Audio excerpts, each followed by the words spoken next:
I have been really into playing some mobile games on my phone, which is a bit of a shocker because I prefer other mobile games, be it things I play on my PSP, my DS, my 3DS, because I always say, those are more complete games. But I don't always have the ability to bring with those systems, so sometimes all I'm relying on is my phone, and for years, I played Madden Mobile until they finally broke me last year and with Overdrive, and I said, this game, it's too much. It was just loaded down with microtransactions, but there have been a few games that I've now been playing, including the one that you're watching. No, this is not Black Ops 2 running on a low-spec computer. This is Raid being played on Call of Duty Mobile, which if you haven't tried out Call of Duty Mobile yet, you've probably been living under a rock, but it's a very, very nice adaptation of your typical Call of Duty experience onto the mobile phone, and I think the game is absolutely fantastic.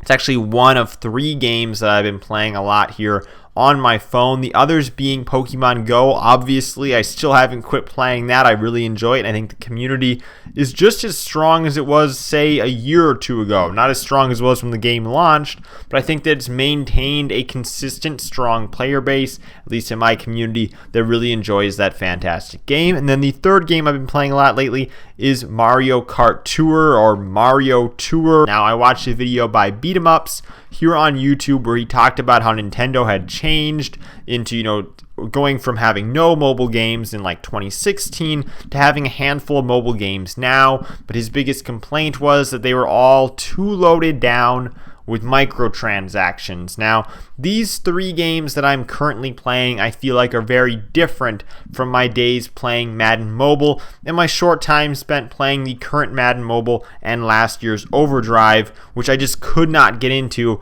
because, again, they were so barred down by microtransactions. I am someone who has not spent a single cent on a microtransaction in a mobile game ever. I never have. I've bought in mobile games, for $2 or $3 back when people used to actually sell them and not make them be all, microtransaction filled games.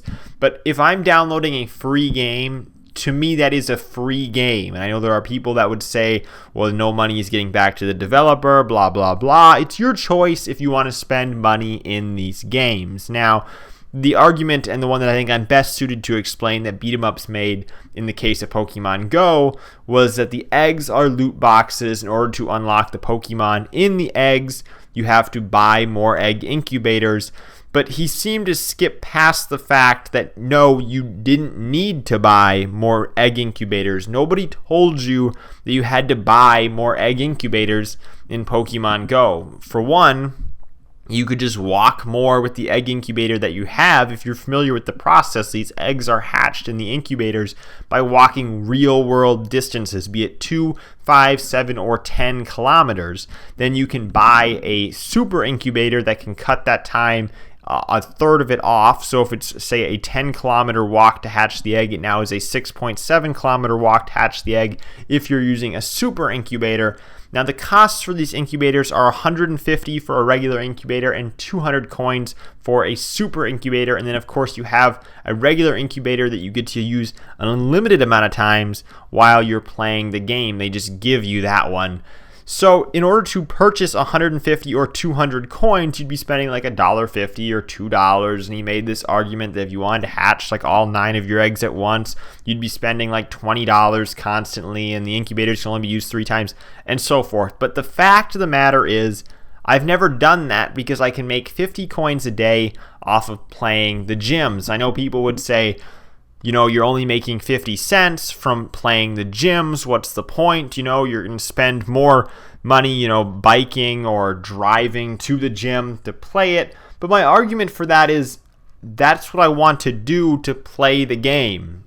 By playing the game, I want to play the gyms. It's part of playing the game. It's not a hassle to me to have to play the gyms. It's just simply part of playing the game, and I think that it aligns well with that. The same goes for Mario Kart Tour.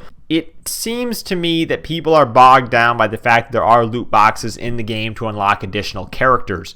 But I see past that, and I see a game that, while I only have a few characters unlocked so far, is still very much playable I don't find there to be that much of a competitive boost in using other characters. Yes, they have a slight, I do see how there are some benefits to using some of the other characters, but I don't think it's overpowering in the fact that if I see a certain character is in my lobby, I think that I'm automatically doomed. I think that the game plays well. I think it's enjoyable. Yes, I know you're only steering and there's no gas or brake. I think it's a fantastic game, and as you've probably seen me playing the Call of Duty mobile game here, I think that it plays honestly the best it could in terms of adapting a console game with so many buttons into a mobile experience, and it too has loot boxes. I will not purchase any of them. Right now, a lot of people are using this default gun. I think it's the MK4 you get when you start the game. And because a lot of people are using the MK4 is not an awful choice yet. And I'm also unlocking, more attachments and whatnot for the MK4 as I go along. As well as I believe none of the guns are unlockable in loot boxes, though I'm not 100% sure. But from what I've read, from what I've heard in other people's videos, they do not think that the guns are in loot boxes.